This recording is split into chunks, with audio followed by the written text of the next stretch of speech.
ba yung beach spacer? Sa bagay, parang wala ka rin ano dyan, parang wala kang privacy, di ba?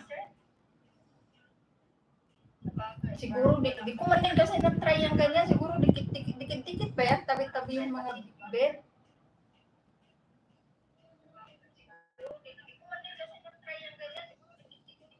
Hindi, doon pa rin sa, malapit lang din doon sa tinitirahan niya, tita ko. Pero malapit sa may palengke.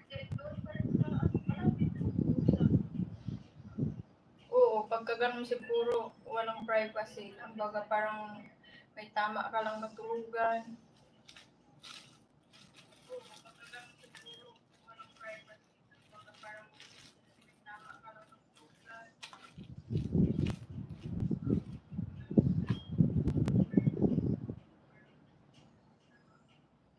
Ay, pangit din.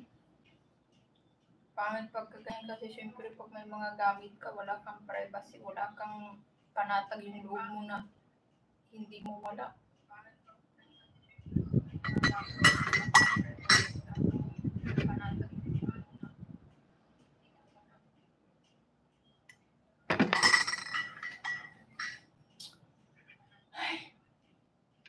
Sikat man, wala na akong stand. Nabali.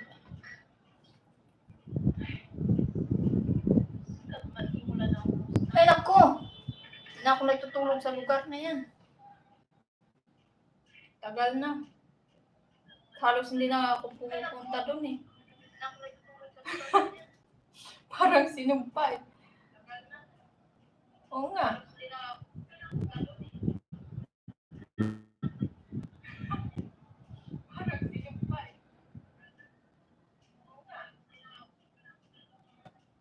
Dagdag gastos nga. Sinabi ko nga sa'yo, huwag lang talagang gagaguguyan. Isang pagkakamali lang yan sa akin. Bahala siya, hindi ko yan babayaran yung bahay niya at sa pagbibigyan ng pera.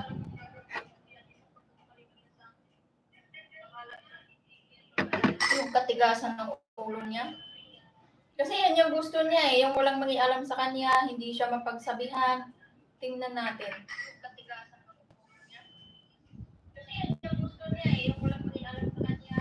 Matigas yung ulo na yan, bata na yan, akala mo ba? Yung dito nga, pinapunta ko yan dito dati. Yung nasugatan yung paa ko. Pinapapunta siya dito ni ate. Kasi nga, di ba, hindi ako makakilos na nakapaso ako. Tagal, nagmamaktol kasi gusto na naman bumalik dun sa tita ko. Nung andun siya sa tita ko, gusto niyang pumunta dito sa akin. Tapos nung dito na siya, nag-uuro-uradan na naman siyang gusto niya agad bumalik doon. Iwanan niya na ako kahit hindi pa ako magaling. Ipinapunta ko lang naman yung dito para mayroong magwalis-walis doon sa sala. Maghugas ng plato pag nagluto si ate, gano'n. Pinapunta ko lang naman yung dito para mayroong magwalis-walis doon sa sala. Maghugas ng plato. Bahala siya kung anong mangyari dyan. Pabayaan ko man yan. Sinabi ko na yan sa kanya eh. Alam mo na yan, matanda na yan siya.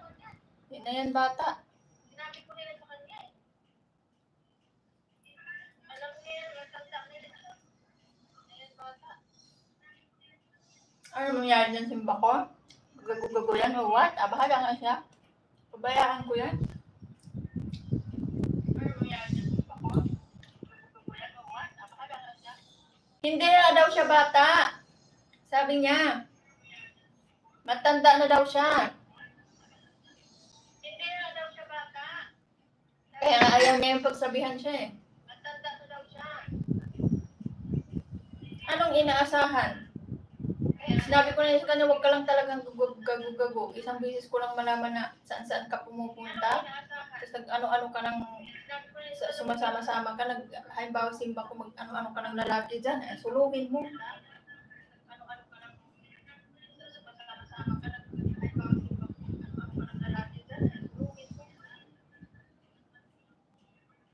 Kasi nabubwisitan din ako sis. Naalibadbaran ako yung ando doon siya sa